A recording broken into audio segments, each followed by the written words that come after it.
Here we are, everyone. Another Saturday, Final Cut TV and Coffee. Thanks, everyone, for tuning in. Oh, I got to get that up there. I got the wrong... Good early morning is right. I got the wrong layout on my Steam Deck. I have to put the Ecamm Live one up, and then we get this. Get hardware thumbs up. Our friend over there on the X platform, which I frequent. Good morning, good early morning. It is early morning. I have to, well, I don't have to. I'm going to go up to Westminster, Maryland, and I'm going to be covering. They have a flower and jazz festival today, all up and down Main Street. Now, if you're not familiar with Westminster, which you probably are not, it's in Carroll County, Maryland. It's a long Main Street. It's very long. One of the estimates that I saw this morning said they have 10,000 people show up for this event. I'd be surprised if it was that many, but it's certainly in the thousands. It's certainly in the thousands of people that show up for the Westminster, Maryland Flower and Jazz Festival. They have vendors all up and down Main Street, 4 stages for live music, and then different vendors all over the place, a lot of flower vendors and stuff. So I covered the Art and Wine Festival down on Main Street, Sykesville, and I put that up. This is mostly for local Facebook groups in Carroll County, mostly. I have it on my YouTube page just for people that are on Facebook. I can send them the link there, but mostly on Facebook. Let's go over there and check. I think this morning I had 1,500 views in less than 24 hours, something like that. Let's go see what we have now. Let's go see what we have now. What page is that on? Oh, that would be on my home page. Once we load it up, yeah, there it is. Yeah, 1,500 views just since yesterday.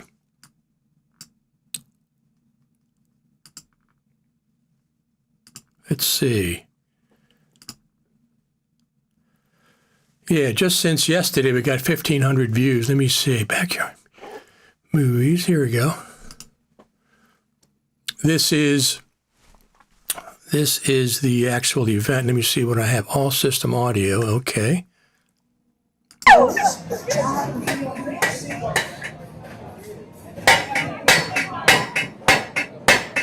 right, young, if you just got one though, how much bigger that hole got? So it has all kinds of different things. This guy's a glass blower. Taking away all day. And then we have Sergeant Push-Ups here, right here, Sergeant Push-Ups. I don't know. I don't think people should get push-ups when they drunk, but Sergeant Push-Up don't drink, so I'm ready. I don't either. And we can tell you don't because the camera is very steady. Yeah. So you can see right here it has 1.5, 1,500 views, and that's in less than 24 hours.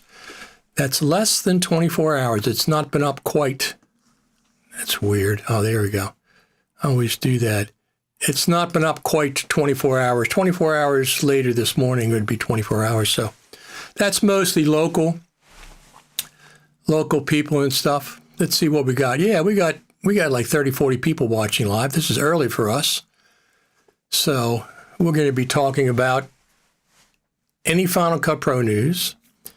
If you have any post-production news or anything that you want to talk about, we can squeeze that in there and see if we can answer your questions, or if you have any comments about post-production, we can talk about that. And whatever else we want to talk about. This is us. This is our live stream. I call it Final Cut TV and Coffee. We talk a lot about Final Cut. We talk about DaVinci Resolve. We talk about Final Cut on the iPad sometimes. We talk about other things. So let me just check on any So there's a lot of Final Cut Pro groups on Facebook. I have about half a dozen myself, different ones. My biggest one is 14,000 members on Final Cut Pro tips and tricks. And of course, there's Final Cut TV and radio. And I got one Final Cut on the iPad, or video editing on the iPad with LumaFusion and Final Cut for the iPad. And a bunch of other ones. I forget which ones I have now. But there's a bunch of them. And then there's also the big one is Final Cut International. And I think they have Final Cut Pro Editors International. They have like 34 or 35,000 members, something like that. I've been a member. I'm a member of probably a dozen Final Cut Pro groups on Facebook. Probably, something like that. Let's check the outside. See what's going on in the backyard. Somebody was in the garden. Oh, yeah.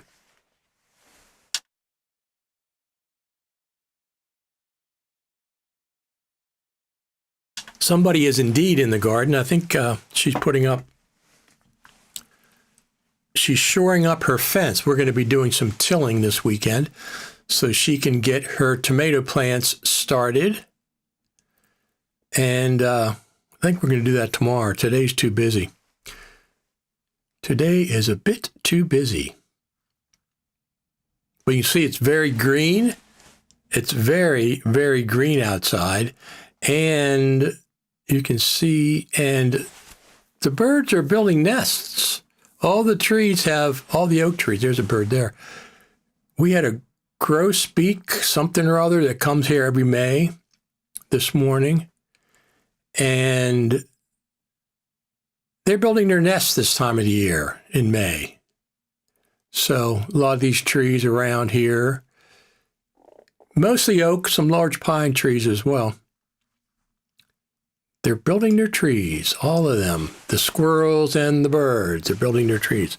So anyway, do you have any news about Final Cut Pro?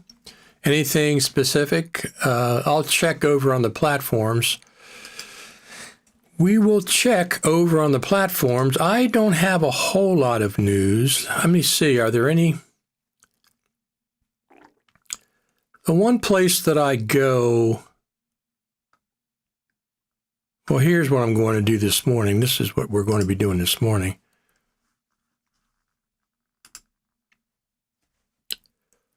This is what we're going to do this morning.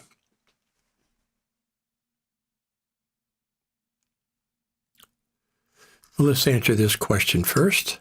Hope you have a great day. Thank you very much. By the way, how long do you think it'll take for the new update for Final Cut? Do you mean the bug fix update? 11.1.1? Is that what you're talking about? I don't expect a feature update. Maybe over the summer if we're lucky. Certainly we'll have a big one in November. If they do the Creative Summit, they'll have another one big there. But are you talking about 11.1.1 as a bug fix? That could happen at any time. They've taken as fast as 2 weeks between releasing a feature update and a bug fix. And as long as like 3 months. Last time was almost 3 months. Version 11 came out in November, and we didn't get a bug fix till February. We got 11.0.1, something like that. So I don't expect, they're all over the place. The Final Cut Pro team is all over the place with their updates to Final Cut Pro. Sometimes it's 2 weeks, sometimes it's 90 days. If that's what you're talking about. If that is indeed what you're talking about. This is what I'm going to go see. I'm going to go film this today. I'll do some interviews. Westminster Flower and Jazz Festival. So it starts at 10 a.m., which is the reason I started this stream early. Starts at 10 a.m. and goes to Westminster, Maryland, goes to 4 p.m. So they have events up there. But Main Street on Westminster, it's a big, big, big Main Street. It's maybe a mile from one end to the other, something like that. but this is what I will be doing. This is what I'll be doing today. I'll be filming, and then I'll edit the film together. I'll edit the event together, put together some concise clips, short interviews, and then I'll post it. I always post it both on Facebook and my YouTube channel because most of the people that watch are from Facebook, local Facebook groups, but I keep it on the YouTube channel as well, just because some people are not on Facebook. And they say, "What do you have you have a YouTube link?" And I say, "Sure, we have a YouTube link." But most of the views come on Facebook, local Facebook groups. Let's go back here and see what I can pull up for. Let me see something here. See if there's anything going on.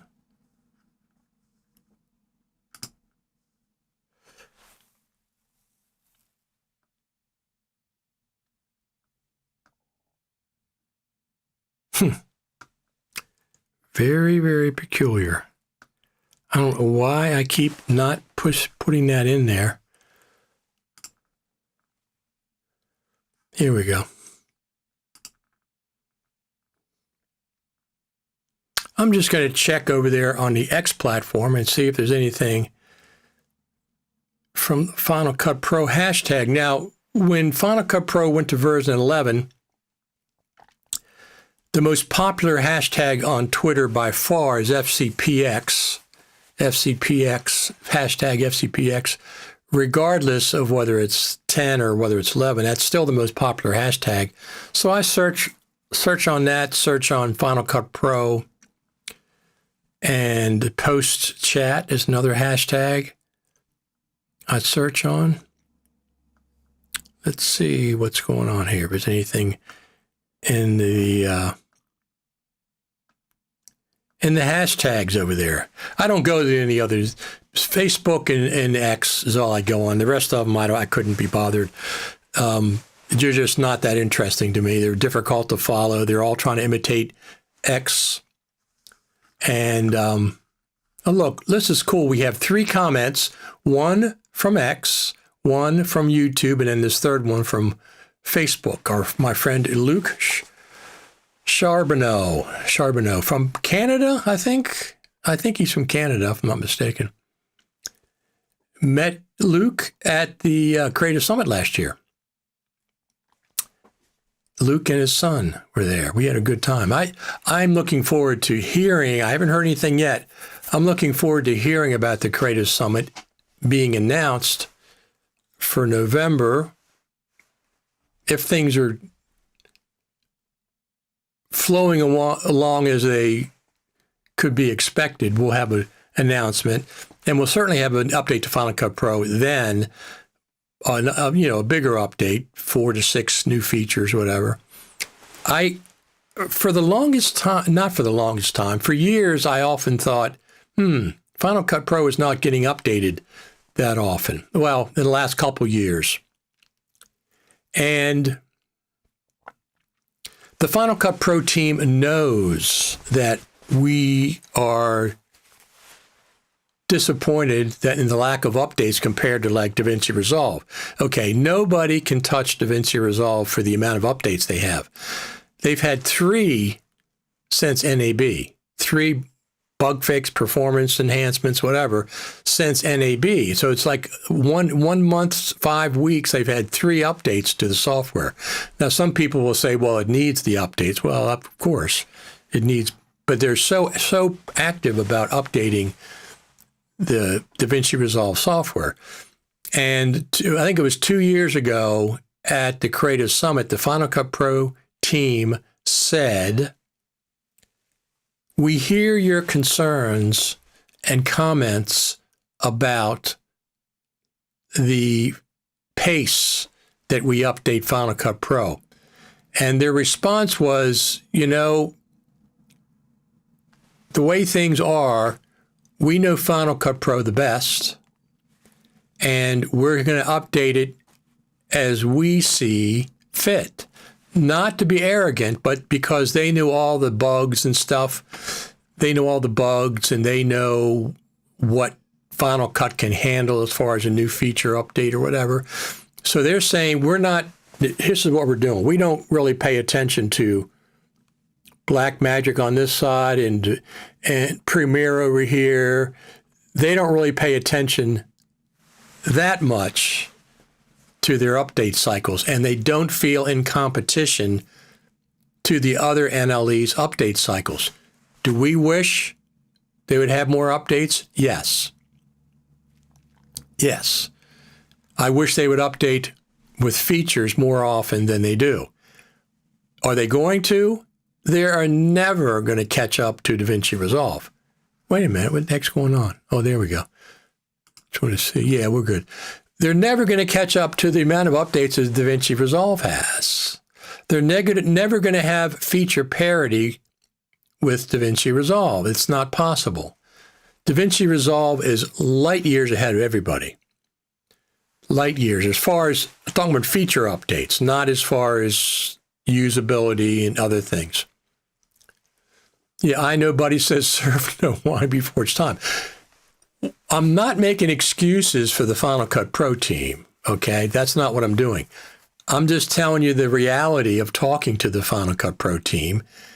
This, if you're going to use Final Cut Pro, continue to use Final Cut Pro, this is what you can expect, okay? It's not going to suddenly jump in and give us 30 updates, features, new features. I would be shocked if that happened. It's going to update on its own pace. Going forward, it knows that, when I say it, the team knows, the Pro Apps team, the Final Cut Pro team, they know the software the best. I'm not making excuses for them. I'm just letting you know what the reality is.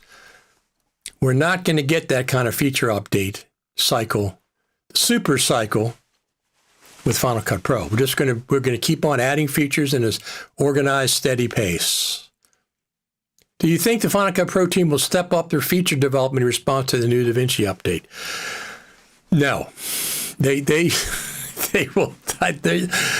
will not. They're not going to. I mean, once again, I'm not making excuses for the Final Cut Pro team. They have to stand and fall on their own update schedule. I'm not defending them. I'm saying this is what they've told us in the past. We are going to update Final Cut as we see fit because we know it the best.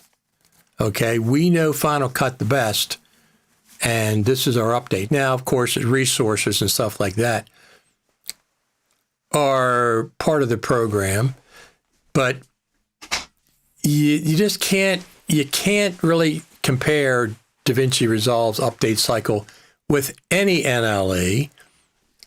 And Final Cut, as far as the development cycle, the frequency of adding features is the lower half of the NLEs, I would say.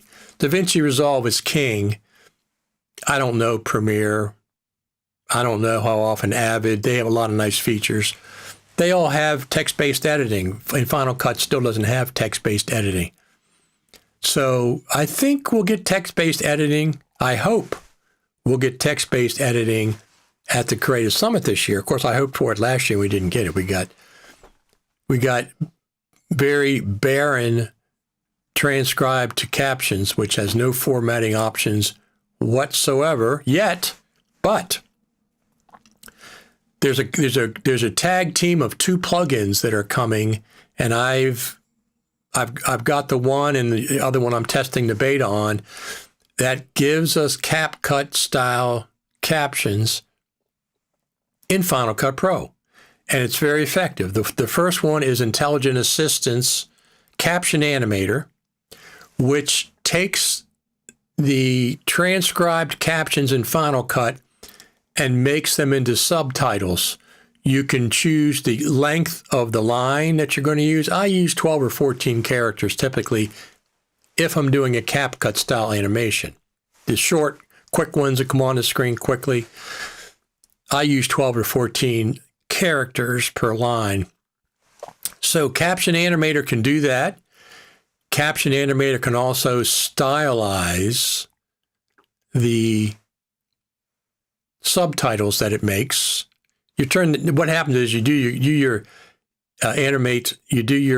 transcribed captions in Final Cut, then you turn them off. Caption Animator takes over that project and puts in subtitles with your parameters.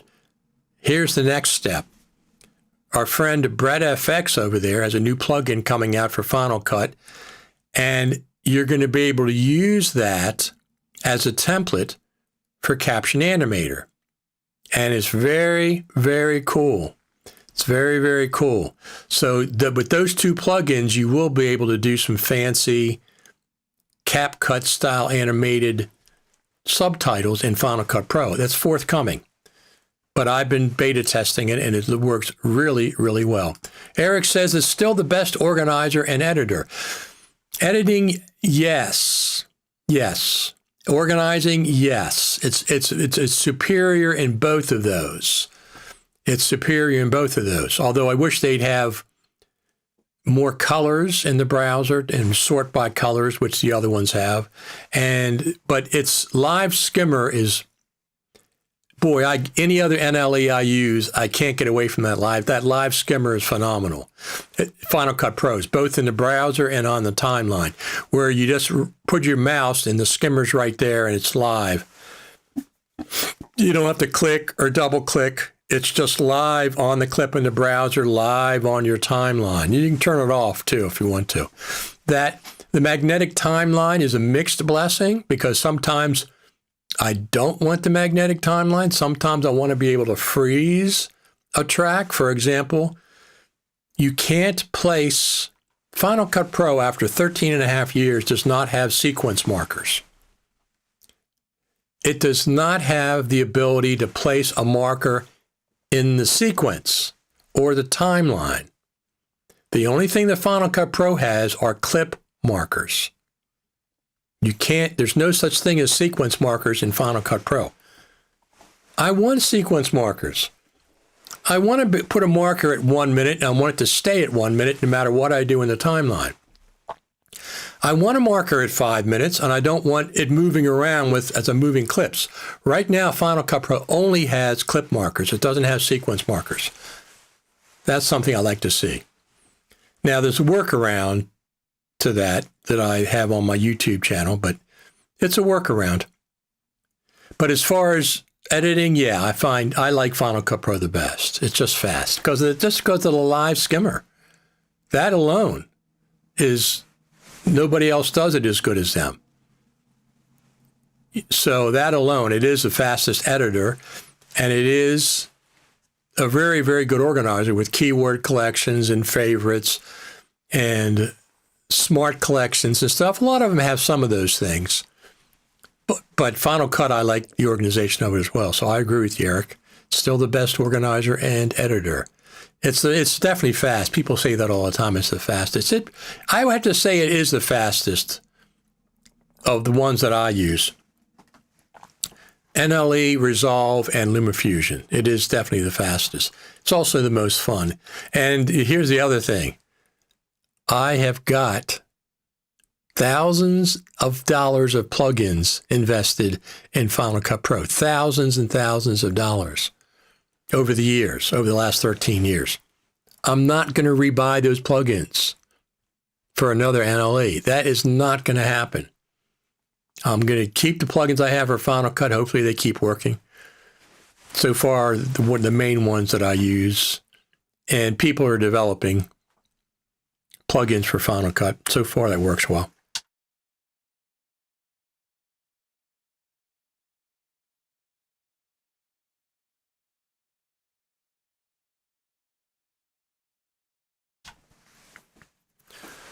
So, like I said, CapCut style captions are coming to Final Cut via 2 third-party plugins, 2 of our friends, Brett FX and Intelligent Assistance. By the way, Philip and Greg have moved back to Australia. They're in Australia now. On their YouTube channel, they have their adventures. I haven't caught up to the latest I haven't caught up to the latest adventures, but I started watching their adventures. They're trying to move into their house in August. They bought the house, but there's a tenant there, so it depends on how things go with the tenant and getting them to move out, etc. And they got the house. They said that they bought the house, I think, for half the cost of their house that they had in California. So they're doing okay. They sold the house in California, and they're back in Australia now. Now, that's not going to really affect anything because everything they do pretty much is on the internet. We'll get them back on the Final Cut TV once they settle down into their house towards the fall of next year, maybe sooner. Maybe sooner.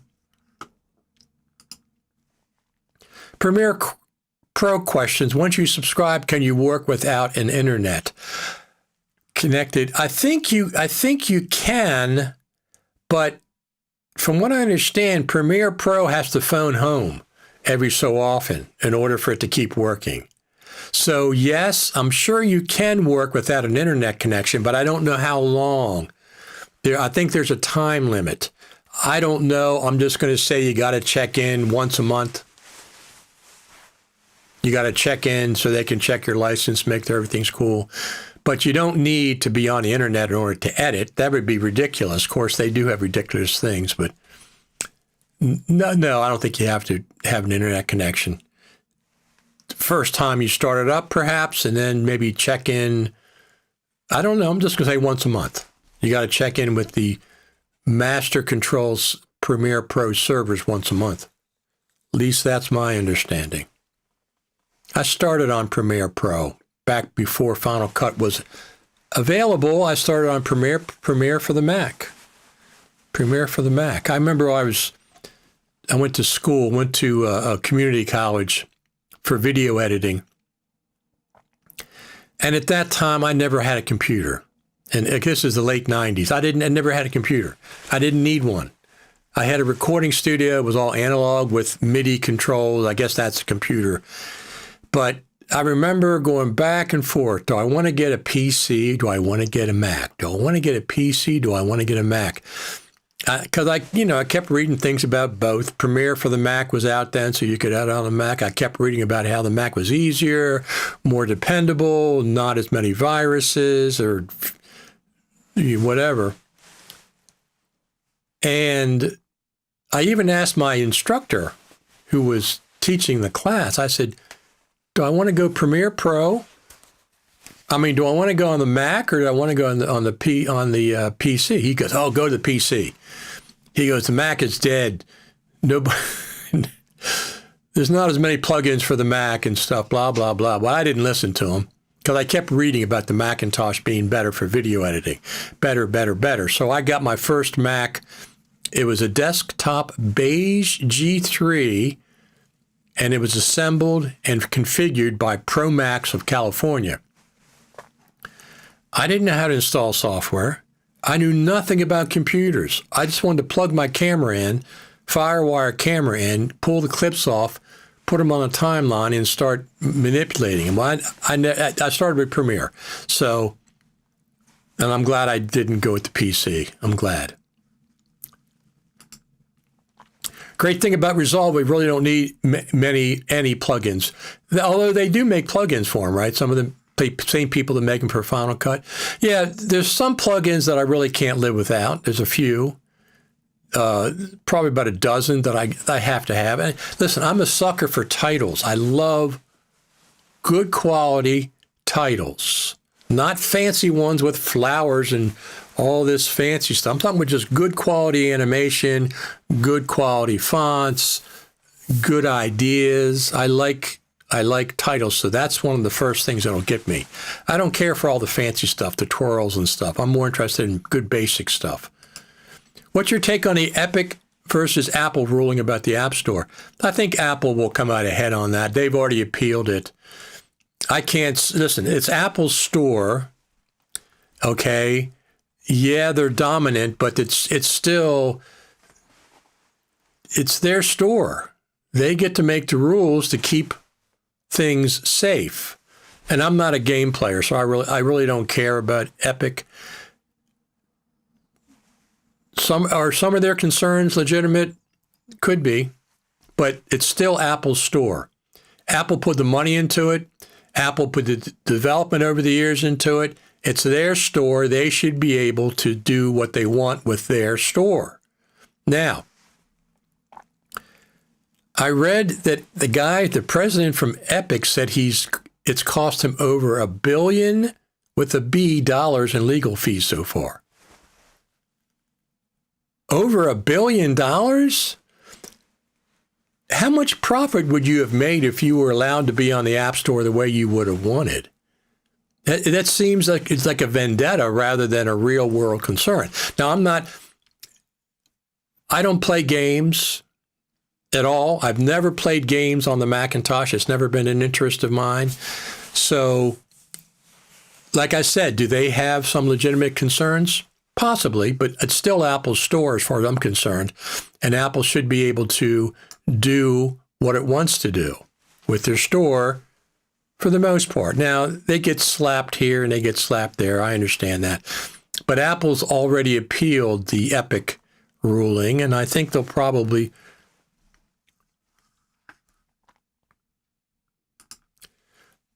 because the problem is you have to pay 30% to Apple and are not allowed out of the store. Now, I understand that. That's what Apple, but that going in. I don't think that's a problem. That's the rules that Apple set up. They have a very high profit margin. I understand that. If you want to get on Apple Store, it's like, what other stores have rules like that? You know, I don't feel that strongly, but I just think generically it's Apple's store and they should be able to do what they want. I understand what you're saying. You're not allowed to go outside and get subscriptions, for example. That's their rules. If you want to use Apple's store, if you don't like the rules, go somewhere else. Go somewhere else. I mean, it's hard to because Apple dominates, but that's not really.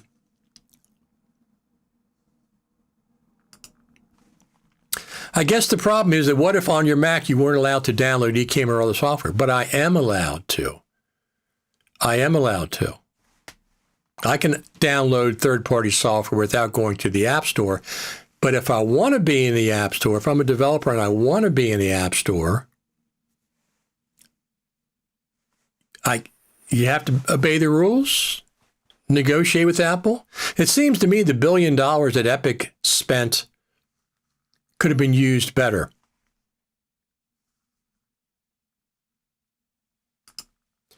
So you shouldn't be allowed to on your phone or iPad. Well, you can install third-party apps on your phone or iPad. You just got to jailbreak it. You got to jailbreak it. Now, like I said, I don't have a strong feeling about it. I don't really have that strong a feeling about it. I just think Apple paid for the development. They're allowed to make their rules. If you want to get on the Apple ecosystem, pay the 30%. Price it somehow in your product. Affinity Software is the App Store and outside their own website. Yeah, I've seen that on a few. I don't buy that much software on my iPhone, not nearly as much as my Mac. And I'm not arguing with you, Tyler. I'm just saying it's not that big a concern for me. And Apple developed the store. Let them do what they want. If you want to be an Apple store, then obey the rules that everybody else has, unless there's, something that says, oh, you can't do it this way. I don't know. That's something for the courts to decide. Whatever, I don't have a strong feeling about it. Whatever the courts finally decide. Like I said, Apple appeals it.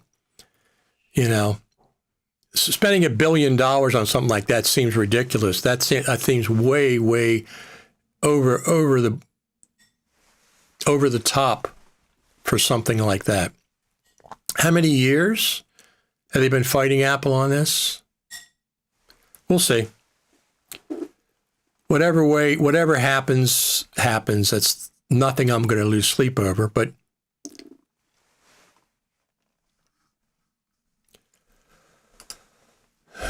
So I recently purchased a Mac Studio, and I started with audio out to my mixer from the headphone output. I had issues, so now I'm using a Focusrite Scarlett for audio, and it's a major improvement, absolutely. What do you use for your audio on your Mac editing system? So I have two audio interfaces. One is a Scarlett, and the main one that I'm talking to you with right now, let me pull that up so you can see it, because it's pretty darn cool. Let's go here. So this is the software that's running in real time as I'm broadcasting. All of these plugins that I'm using, I have a channel strip, I have a compressor, I have a gate, I have a limiter, I have another processor. This is all running in real time on my Apollo Twin X. The microphone I'm using is what is this? It's a Neumann TLM 103. It's a Neumann TLM 103 going through an Apollo Twin X. Now I could use this as my audio interface, but I don't. I have a Scarlett for my audio interface for my Macintosh. But these plugins are all running in real time because they're not running on the Mac. There's chips inside the Apollo Twin X that power all of these software plugins. So it's hard. It's like hardware emulation. And when I say real time, maybe 2 milliseconds, 3 milliseconds, something like that. But it's not affecting the performance of my Macintosh. It does not use the Macintosh for processing. Processing is in the Apollo Twin X itself. I have the Scarlett for my audio interface, and it works pretty well.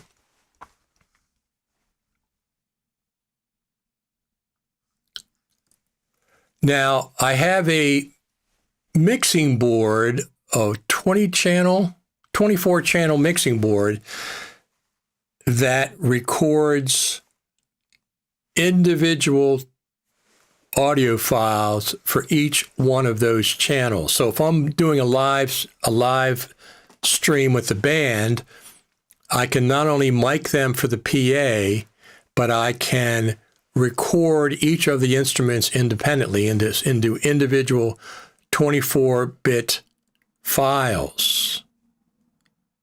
I have a mixing board that I use for that. It's a nice compact mixing board. But I don't need that for what I'm doing now. I'm using this Scarlett for my audio interface as far as the Mac is concerned.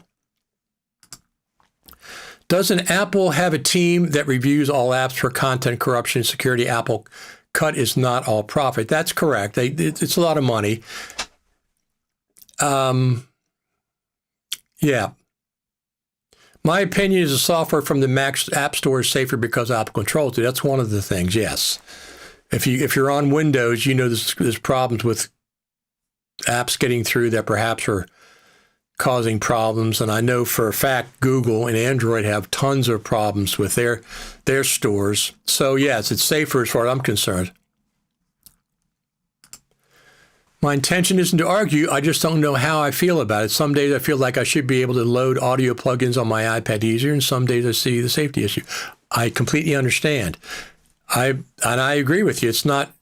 I wouldn't argue really one way or the other. I think Apple, but if I had to, I'd say Apple has a right to determine how they run their app store themselves, as long as it's within the law. Now, if they're breaking a law, that's a different story.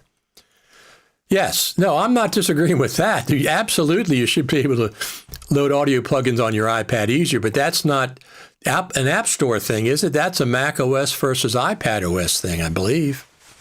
You know, Mac OS, iPad OS, iOS. I don't like iPad OS, and I don't like iOS as much as I like Mac OS. Mac OS is a far superior, to me, operating system, neither one of the other ones, so.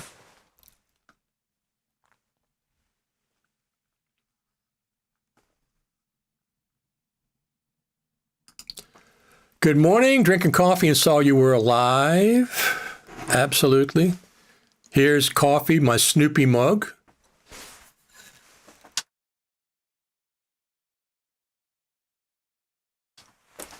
There's my Snoopy mug. 15-year Final Cut Pro user, but I've almost moved 100% to DaVinci over the last 3 months. Color really became an important part of my workflow. DaVinci Resolve has a superb app. It's a superb application. I say it all the time. The Final Cut Pro team, 2 years ago at the Creative Summit in 2023, they singled out DaVinci Resolve. I don't remember what the context was, but they brought DaVinci Resolve up and they said how good an NLE it was. The Final Cut Pro team said that. So if they have their sights on anything, it's DaVinci Resolve. But really, DaVinci Resolve, Grant Petty and the team, just all the stuff they develop, hardware and software and drivers and free apps for your phone, the Blackmagic camera app, and then DaVinci Resolve, they got a free version. That's 80% of what the studio version is, a free version. They have a different way of looking at their software development in NLE than Final Cut does. Final Cut, of course, has to make money, but they got to sell new products, which is why they did Final Cut iPad as a subscription. And I understand what they did. Yes, indeed. Color, Fairlight, just on another level. Yes, this it is. Color is phenomenal. Color, I mean, DaVinci Resolve came from a color application, right? It used to be, what, $30,000 or something like that for DaVinci Resolve before they put all this other stuff into it.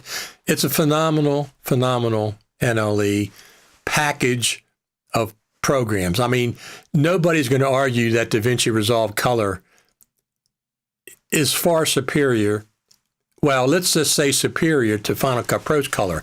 Even though Final Cut Pro's Color has come a long way, it's not as sophisticated as DaVinci Resolve's Color panel. It's a superb application. Do you think there's any hope B-Raw is coming natively to Final Cut Pro and ProRes RAW natively to Resolve? The Final Cut Pro team in the last Final Cut Pro Creative Summit in November, they did this. It was chilling. We go to this. This is the first time we've had, well, the very first one in 2016 was in the theater. So that was over there, One Infinite Loop. That was really cool. This time we went to a theater right outside of Apple campus, Spaceship Campus. It was fantastic. It sounded great. It was really dark. It was stadium seating, of course. The stage was dark. The Final Cut Pro team, led by Bill Davis, came out and did a presentation about the new version of Final Cut Pro 11, which we saw. Then they did a segment on Logic, and they did all their segments. They didn't talk about iPad for Final Cut, I don't think, hardly at all this time. There weren't many major updates to it like Final Cut Pro 11. At the very end, they said,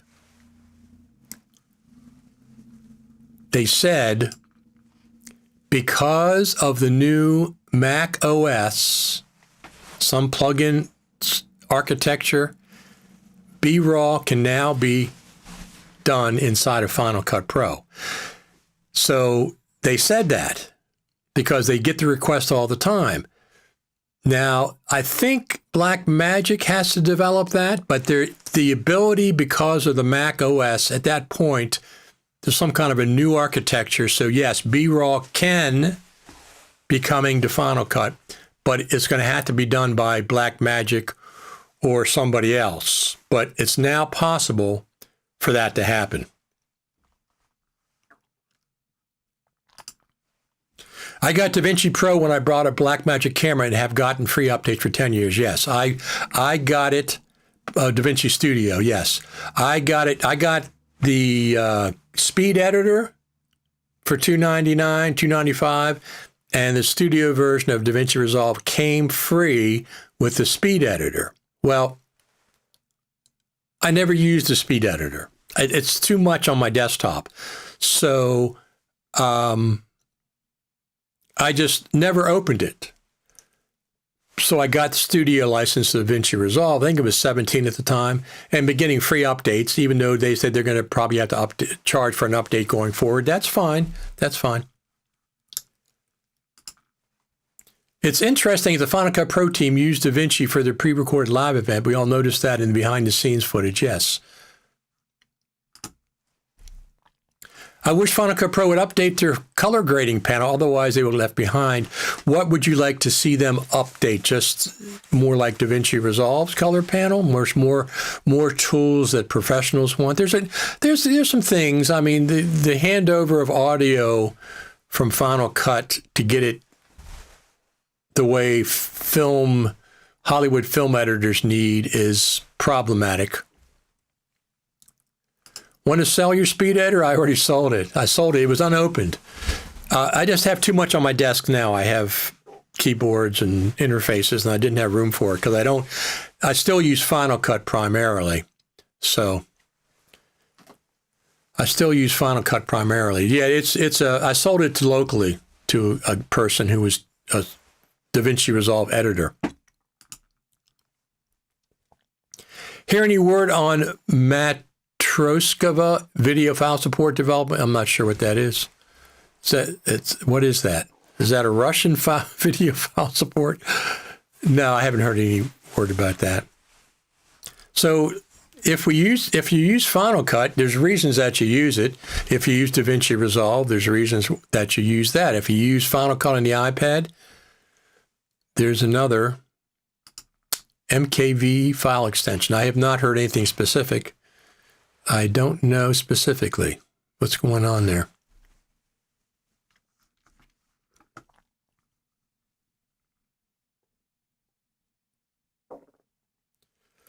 So let's check out Backyard for a second.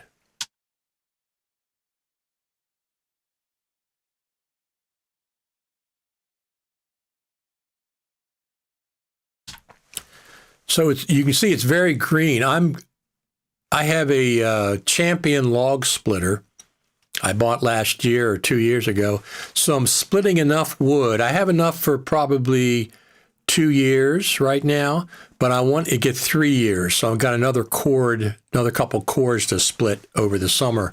So I have enough for 3 years and won't have to worry about it at that point.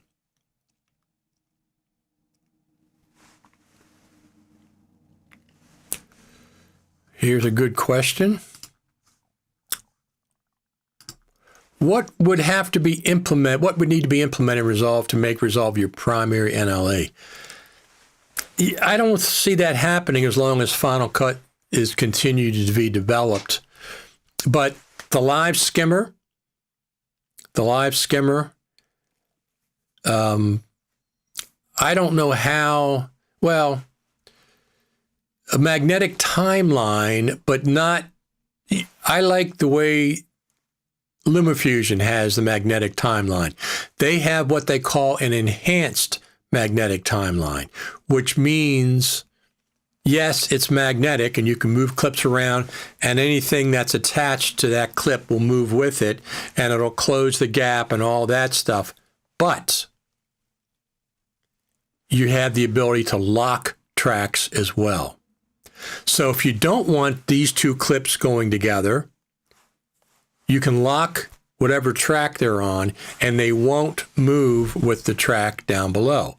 Now there's a workaround in Final Cut. I have a video on my YouTube channel that shows you how to get around that. Right now I'm using the new adjustment clip and I place markers on that and I anchor the adjustment clip at the beginning of the timeline. So it's not, I anchor it to a slug or a color generator. So the rest of the timeline is magnetic, but the new adjustment clip is not. It's not moving around as I edit in the timeline. So that's a little workaround. But like I said before, you don't have the ability to, there's no sequence markers in Final Cut. They're all clip markers. You can't place a marker at 1 minute, 2 minutes, 5 minutes and have it stay there no matter what you do in the timeline. All markers live on clips. So we have the ability now, we can move the markers by dragging them, but you can't drag them past the clip boundary. They're clip markers. They're not sequence markers. I like to have true timeline sequence markers and clip markers. So I don't know, Tyler. I don't think the more Resolve is developed, the more I like it. Version 20 was just mind-blowingly good. Even though it's in beta and has bugs, it's mind-blowingly good what they're doing with it. So Final Cut Pro is undeniably fast when it comes to getting things done, but it really needs more AI features. That's just the reality. Yes, but I think Apple in general is really being cautious about implementing AI as other people have just jumped on it, and I completely understand. I understand both. I don't use that much AI, somewhat, but not that much.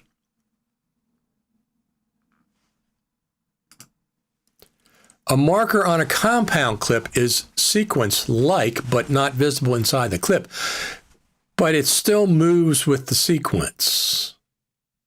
I mean, it still moves. If you move that compound clip, the marker still moves with it. I want a marker to stay exactly at 1 minute in the timeline and never move. I want a marker to stay exactly at 5 minutes in the timeline and never move no matter what I do. If you place a marker on a compound clip and you move the compound clip, it moves with it. It moves with it. You can't place a marker in Final Cut in the sequence or the timeline and have it stay put. Everything is a clip marker at this point. Now, at some point, I mean, if you know they have a space above the timeline in Final Cut that's blank. There's nothing there. Why can't we put markers up there? Why can't we have a customizable things we can put up there? It's things that maybe we use all the time. One thing that I've been doing for 14 years in June, every time I open up a Final Cut Pro library and project, I have to go and adjust to the view menu and adjust the zoom levels and the clip height and the proportion of video to audio that I like. Every single time I start a new project, I have to go over there and adjust it. Why can't I choose what I adjust as the default? Why can't all the projects going forward stay at the clip height level that I want, at the proportion of video and audio that I want? 14 years of me going to that menu and adjusting each individual one is a waste of time. Let us choose defaults for ourselves. Let us choose whether we want, there's another one. I'll have a clip and the color coding says, the color thing says manual or automatic in the inspector for the color management. I choose automatic. If I take that clip and make a copy of it and move the copy somewhere else in the timeline, it changes back to manual. That doesn't make any sense to me. I'm making a copy of a clip. I already chose the preference for it. Why can't I choose, I want all of my clips by default to be color managed? Manual is a stupid default choice for that. You can change it, but you got to change every single time. So let us, Final Cut Pro team, let us save defaults. Let us save whether we want stereo or dual mono. Let us save whether we want manual or automatic color management. let us save whatever we choose or leave it there unless we change it back, one or the other. Let us save the view options in the timeline instead of every single time, hundreds and hundreds and thousands of times, I've had to go to that menu and change the view options that I want for every new project that I create. It makes zero sense. Well, it makes sense. You haven't done it for some reason, so it makes sense to you guys, but we don't know what it is. Let us save default preferences and default settings, or leave it. Leave it to what we last set it as. That's the other option. True, it is still relative to the compound clip, but edits inside the compound clip don't shift them, right? But I want to put a marker at 1 minute, and I want it to stay there in the timeline. No matter what I do down below, compound clips, multicam clips, doesn't make any difference. I don't want any of the stuff that I do in the timeline, back and forth, magnetic this, magnetic that, to change that marker. I want that marker to stay exactly at 1 minute. I want that marker to stay exactly at 5 minutes. So I understand what you're saying about that. But anyway, since we've been talking about the Final Cut Pro team, let's give them a round of applause and make sure you get us some features between now and November. I haven't heard anything from FMC about the Creative Summit yet, but I expect that I'll hear something in May. At least initial information about it. Last year they told me in May, but they changed things. Okay, they change things. The initial information sometimes is not accurate. Dates, days of the week and stuff. But just so we know that it indeed is being scheduled with Apple, because Apple's obviously got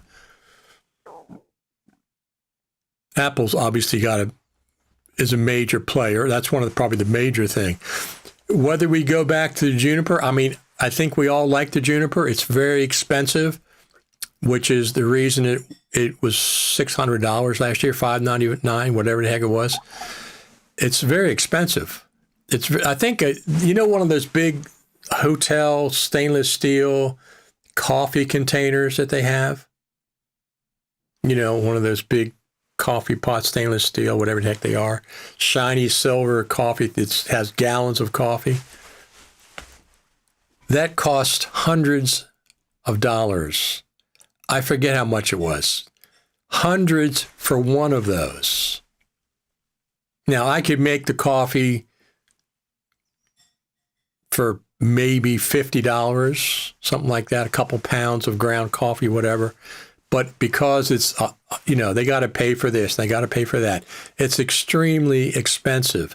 So if they can hold the cost to the same as they did last year, $600 or so, plus usually I'll get a discount for viewers and listeners, Final Cut TV, radio, discount, 15%, 10%, something like that. Depends on how much they initially charge for that ticket. So when it first comes out, you don't have to get it right away. Wait for a little bit and I'll get a discount coupon for you. Yes, let me also say the default setting for the noise reduction at 50% default is way too high for majority of my uses, as well as timeline settings. Absolutely. So that's what I'm saying. Either let us do a checkbox that says use this as default, or leave it the setting. Don't change it back to Final Cut's default setting. Leave it where I set it. Make it universal. I wish captions worked inside compound clips and not just in the project proper. I didn't know that they don't. You can't select clips inside of compound clips and right-click and say, what does it say? Transcribe to captions? I didn't know that wasn't available inside a compound clip. So the solution would be to take the clips in a regular project do your captions. If you did them if you took all your clips in a regular project timeline, selected them, right-click, transcribe to captions, and it made captions.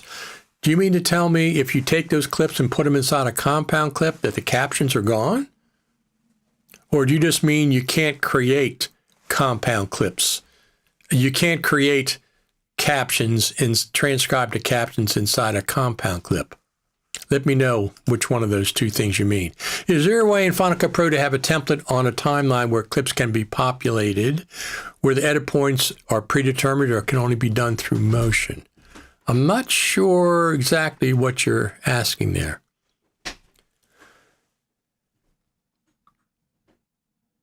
Oh, you mean like a blank clip that you put something in later?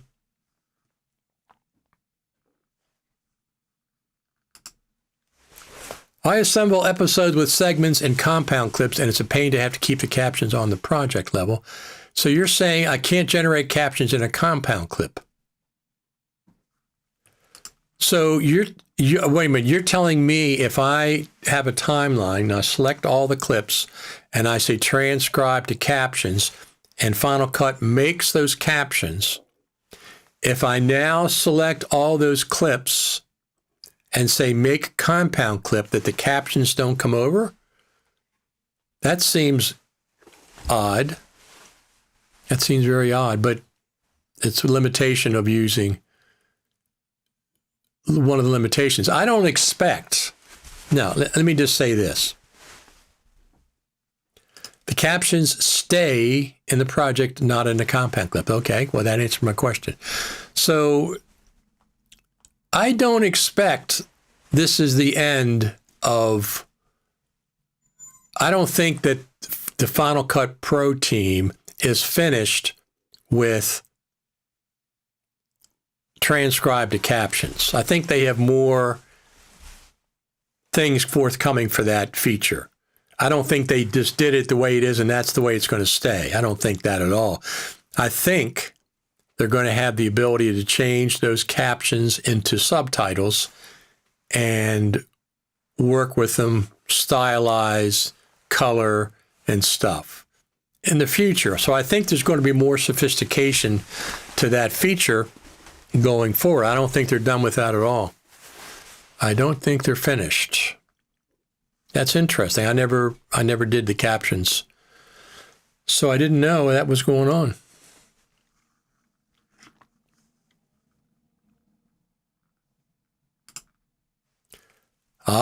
Copy and paste with captions can also crash Final Cut Pro. You mean copy and paste from the timeline? Yeah, well, that's a problem. It doesn't work.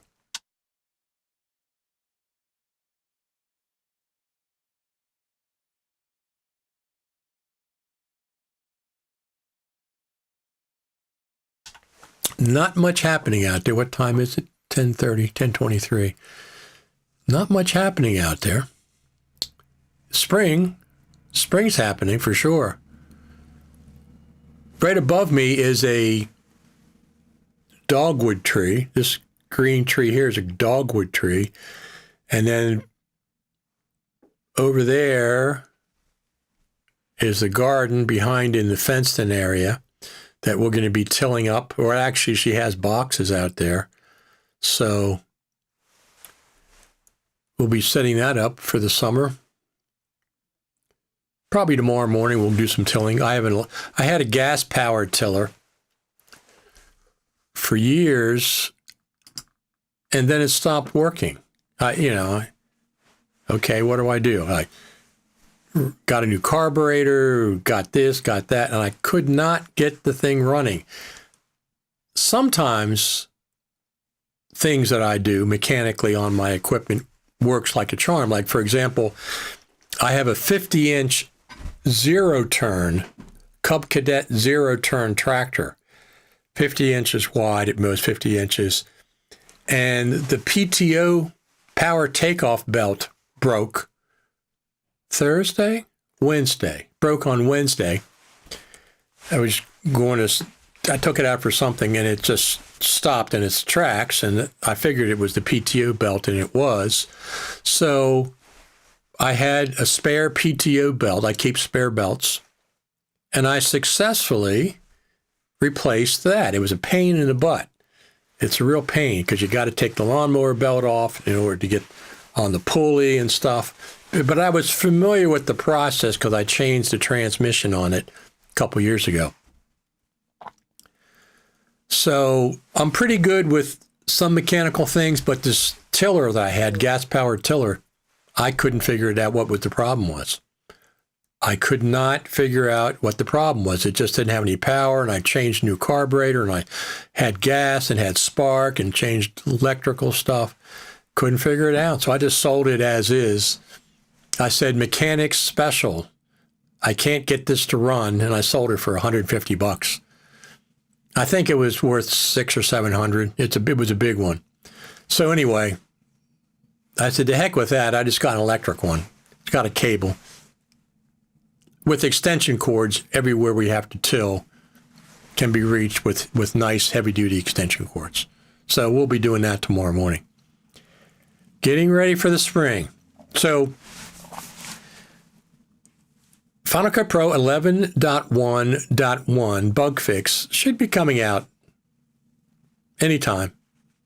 But here's the problem.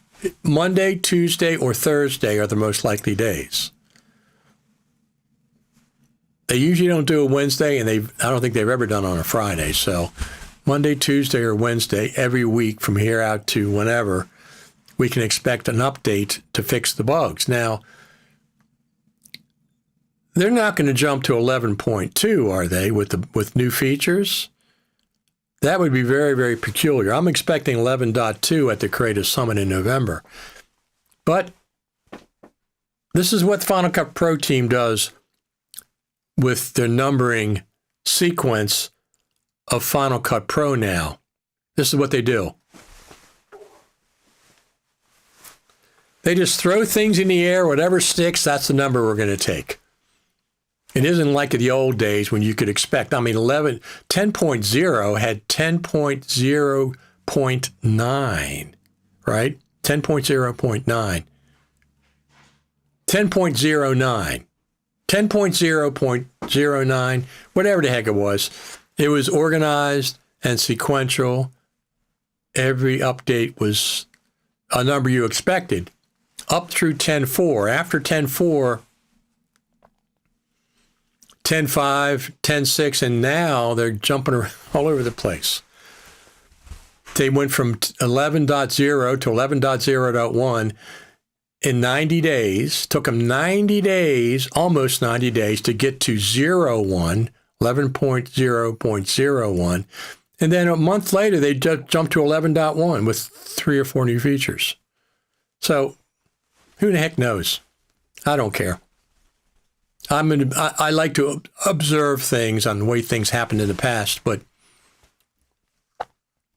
so I'm expecting 11.1.1 as a bug fix anytime.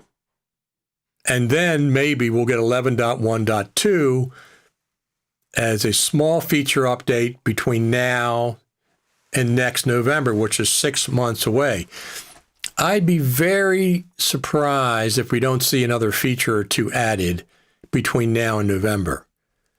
If they just gave us the features in 11.1 and no more feature updates until November, that's a long stretch, 7-8 months with no feature update, which they could do. They could save everything up for November in the Creative Summit. If there's going to be a Creative Summit, I presume there is. I have not heard anything yet. I should be hearing something in May. Here's what normally happens. I get a message from FMC that says, this is what we're looking at for the Creative Summit, but please don't make any announcement yet. So I say, of course. I would never make an announcement without your approval. Never. But they let me know ahead of time. So last year I knew in May when the Creative Summit initially was.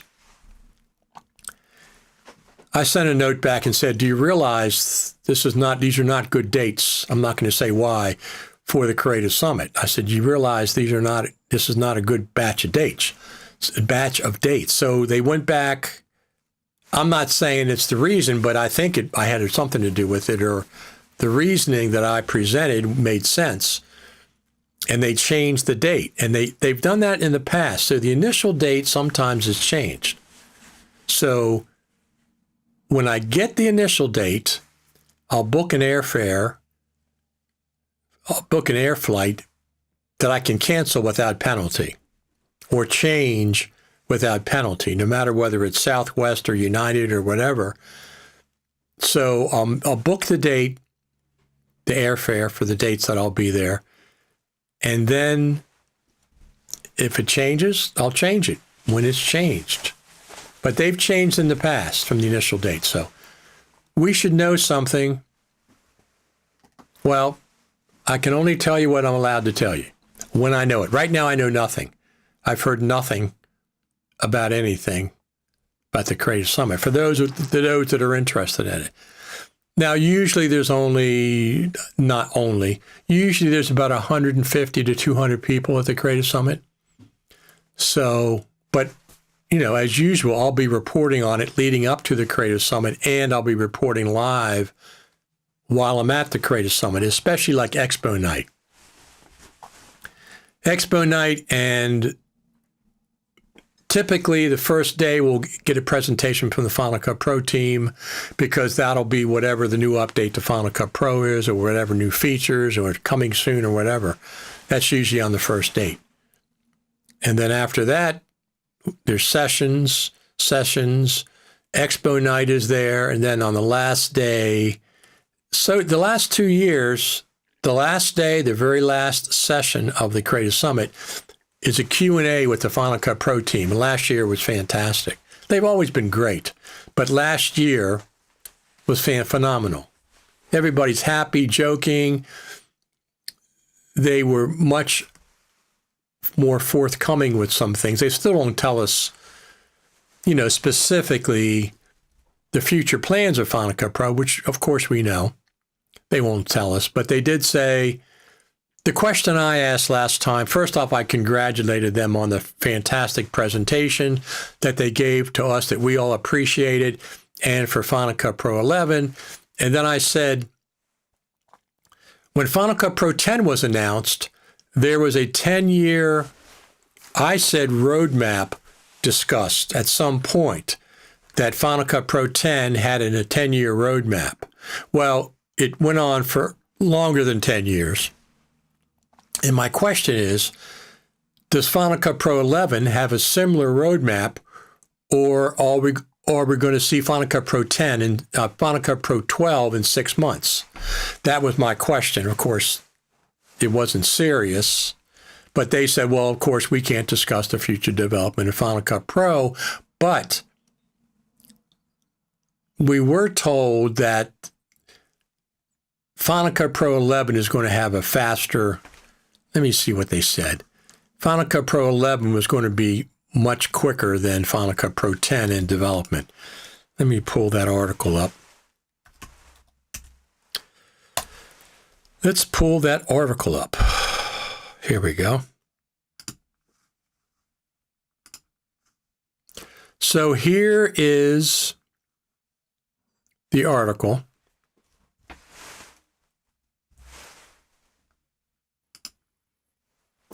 Over there at fcpx.tv, the next chapter of Final Cut Pro.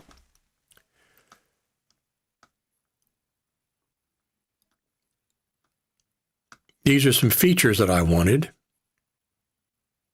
Wait a minute, this is the wrong article. Let's go back here. I picked the wrong article.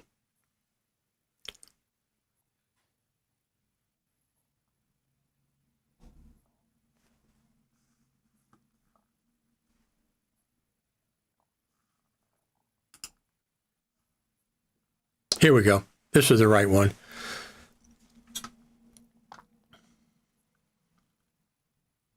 So I said, when Final Cut Pro 10 was announced, there was a 10-year roadmap mentioned that it turned into 13 plus years. Not at the announcement. It happened 6 months later. I said, is there a similar roadmap for Final Cut Pro 11, or are we going to see Final Cut Pro 12 in 6 months? And if everybody laughed. And then Bill Davis said, the shorter answer is, one of the big messages that we wanted to share going from Final Cut Pro 10 to 11 was that, yes, this was a very significant update in terms of features. But we really are signifying that this is the beginning of the next chapter of Final Cut Pro.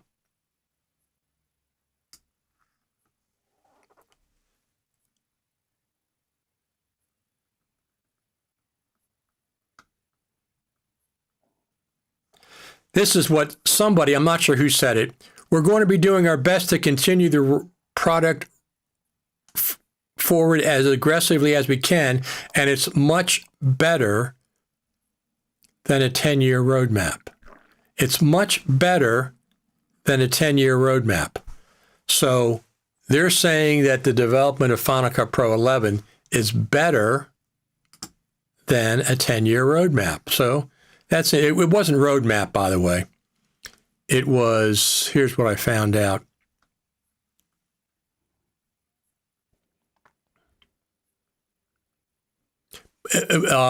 Foundation for the next 10 years, not a roadmap for the next 10 years. Peter Stenauer, no, it wasn't him. It was Richard Townhill said, we've got a modern architecture, and this is the foundation for the next year, 10 years. So that's where that came from. It was not a roadmap. It was a foundation for the next 10 years. That's what was said by Richard Townhill. But it wasn't at the actual launch. It was when 10.0.1 came out. So then they said it's going to be better than a 10-year roadmap. So that means 10.12 in less than 10 years. But what does that mean? What does 10.12 means? We'll find out together. We'll find out together. When there's an update, we'll come back over here to Final Cut TV and we'll talk about it, chat about it. So if it's in the afternoon, I'll come back in the afternoon. If not, if it's during the week, we'll come back here on Saturday. We'll come back here on Saturday. Anybody else have any questions or concerns?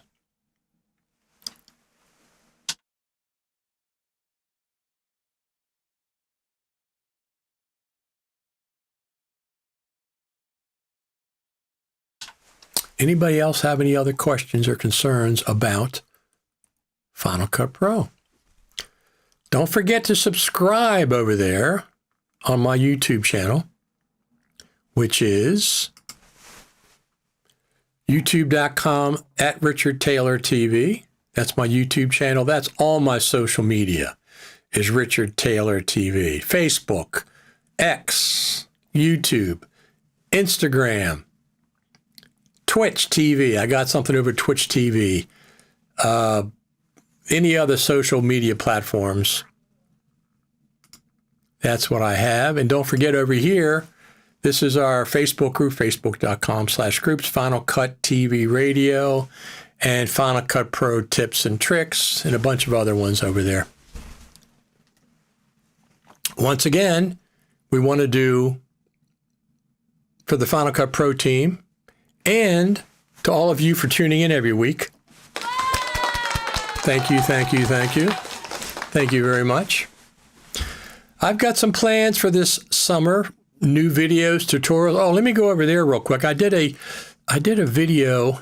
Let me see what I did. Let me pull that one up. Oh, keep it organized. Let's go over here.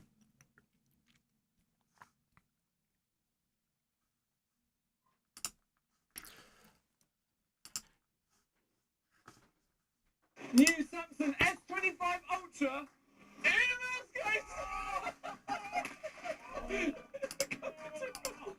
And all good on the. Here, let's go over here. So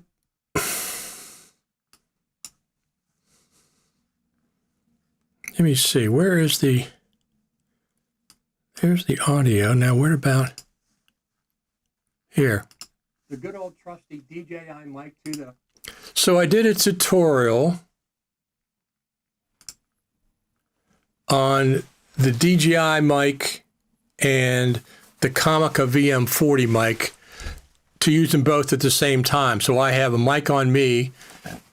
This is what I'll be using when I go to the Westminster Flower and Jazz Festival today. I'll be using the DJI mic on me. I might use a lapel. I'll probably use a lapel so I don't drop it. I'll put a lapel up here and run the mic in my pocket. And then people in the other side of the camera, the back of the camera, they say, but I think it's the front, they'll be picked up on the Comica VM40. So I did this little tutorial talking about that. Now, both of these are recorded in 32-bit float. For about a year. And the Comica VM40 medium shotgun mic that is wireless, and it records internally 32-bit float. VM40. I'm recording 32-bit internally on both mics. I am not using the Comica VM. Is recording one channel with the DJI mic 2, and the other channel is going into my... With this test, I've turned the low pass off on the Comica, because if there's an indicator, I can also use it like this. So if you'll notice, the Comica is going into the DJI Mic 2 via a cable, and then my iPhone has DJI receiver plugged in, so it's recording on both channels.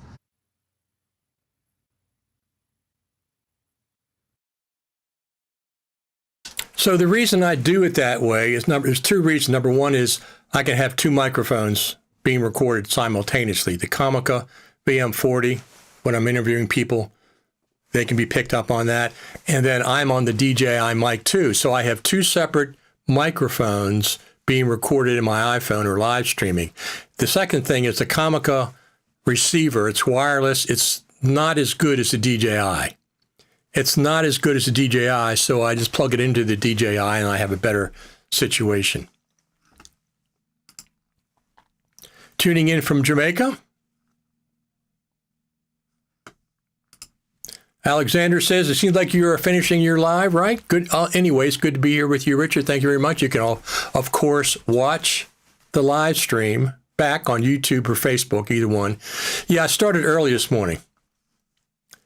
Can I use this mic with the DJI Pocket 3 cam? I don't know. I mean, you can if you use the DJI, like I did with the DJI receiver. It's wireless. It's a Bluetooth too. I don't know.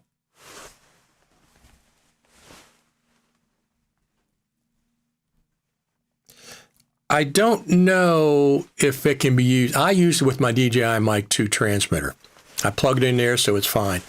I don't know the transmitter, the receiver for the Comica. It's wireless, and you can go into a DSLR, or you can go into the iPhone with USB-C. So maybe.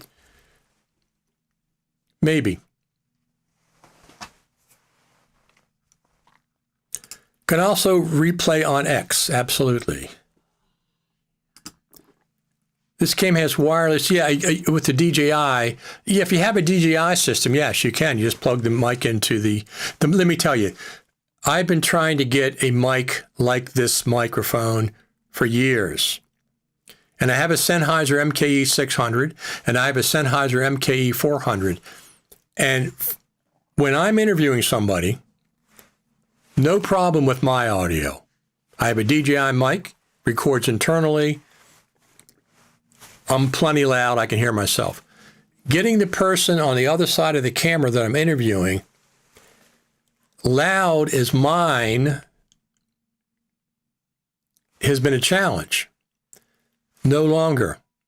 No longer. This is the first microphone that is plenty loud to compare to my DJI mic on me.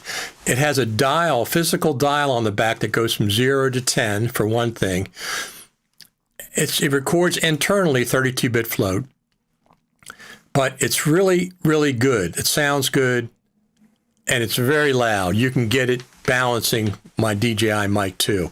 Now, I don't live stream all the time, and I'm not live streaming today, so I can fix it in post, but I want a good hot signal to start with, and this mic has done that. Maybe I will use my iPhone 11 Pro instead. There you go. So who is getting a iPhone 17 Pro? I'll be getting one, probably. If there's any improvement in the video, I'll be getting one. And then right now I have my iPhone 16 Pro Max and my iPhone 15 Pro Max. So I'll be trading in my iPhone 15 Pro Max on the iPhone 17 Pro Max this year to get a little bit of help with that price. All right, everyone, I'm going to get ready to go to Westminster. I'll be doing some recording. I will upgrade my iPhone also. Yeah, since this is the main camera that I use, I usually upgrade it every year. Have to see the 17's featured, but likely sticking with 16. Yep. You can also trade your 16 in if you like the 17. You get $600, $800 on a trade-in, so about half the price. But I need 2 iPhones. Here's my setup. I have 4 cameras. 2 iPhones, the latest generation and the previous generation, iPhone 15, 16 Pro Max. I have a DJI Action 5, which is fantastic camera. And then for other situations, I have my Lumix S5 Mark II X, which shoots 6K video files. It's full frame camera. So depending on what I'm shooting, I have one of those 4 cameras, or I always have my iPhone with me. And I usually bring my iPhone 15 Pro as well. And then today I'll probably be bringing my DJI Action 5. Are you getting which iPhone 17 model? I always get the Pro Max. I'll get the highest end one with 1 terabyte of storage. That's cool. I use it all the time. The 15 and 16 and the 14 have been my main camera. This is the one I always have with me, and I film it all the time. If I need to bring my Lumix S5 Mark II X full frame camera with lenses and stuff, I would. I bring that to the Creative Summit, for example, and there's a reason. But most of the time, everything's on social media. I use the iPhone 16 Pro Max, and I'll be using the 17 Pro Max and trade in my 15 Pro Max. Absolutely. All right, we're going to get out of here, get back to, we've been on for an hour and a half, 90 minutes. That's plenty.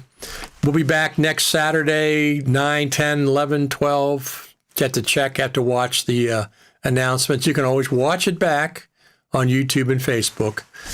And I'm going to get out of here and get ready for the Westminster Flower and Jazz Festival on Main Street. It's already started, as a matter of fact. It started about an hour ago.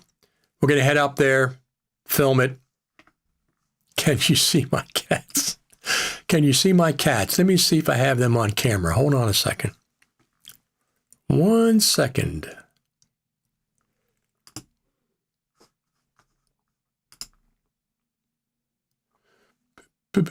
Boom.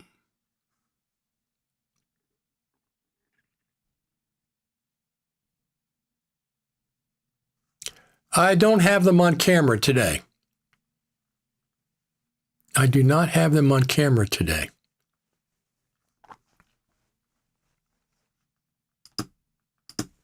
Have to wait till next week. Cat lover here. Me too. I love all animals. We have our cats. We like them a lot. We'll put them on. We'll put them on next week. Let me see if I have a picture. I have a picture. Hold on a second. Let me see what we have. Well, let's do this one. Hold on 1 second.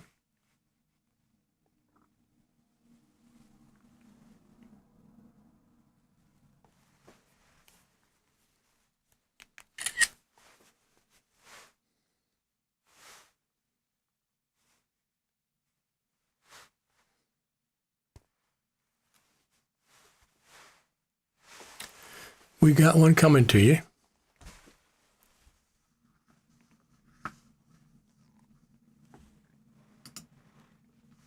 Let's go over here. 1 second. Hold on 1 second. Count yard. Movies. MacBook. Black. Let's go over here. This is the Comica. This is the Comica microphone that I'm talking about. Look at this. This is one of our outdoor cats.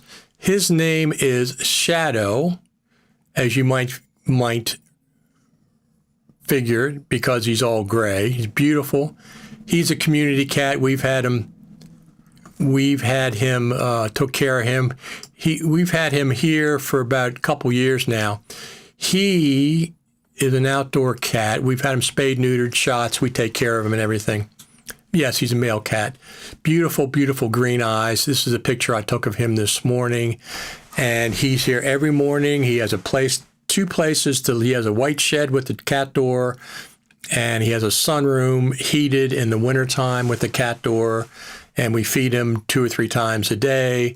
Beautiful, beautiful cat. Very, very friendly. He likes my girlfriend more than he likes me. He likes her better. The cats are funny that way. Some cats like me better. Some cats like her better. Just the way it is. They're finicky. Very cute. Absolutely. All right, we're going to get out of here. Thanks, everybody, for tuning in. Thanks, everybody that watches every week. Thanks to the Final Cut Pro team. Get us our next update to Final Cut Pro. We're very impatient. And I will see you, if not before. If there's an update to Final Cut Pro, I'll come back during the week or anything else happens in the world of Final Cut. And if not, I'll see you next Saturday, 10, 11, 12 o'clock, whatever. Our friend over there at the X platform, I Know Buddy. Thanks, everybody, for tuning in, and I'll see you next time. Thanks.